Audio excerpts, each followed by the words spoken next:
mpimba rero hariho iryo jambo ni jambo ry'ikirundi ariko riciye no kuvuga bavuga gace gato mpimba iguye mpimba yuzuye ni ubwoko bw'amazi canke bw'imbizi ziboneka iyo imvura igwa cyane. Hariho inzuzi rero zitari nke zironka amazi canke ziboneka mu gihe c'imvura gusa ariko imvura yaheze zikaba zitagihari.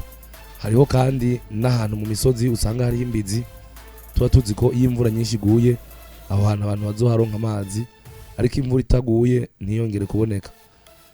N'iryo boherero rya mpimba ryo bagitwa uko kumbure kubera uruzi ruca hambavu yaho nabwo nyene gwari mu bwo bwoko bw'izo nzuzi zironka amazi ari uko imvura iguye.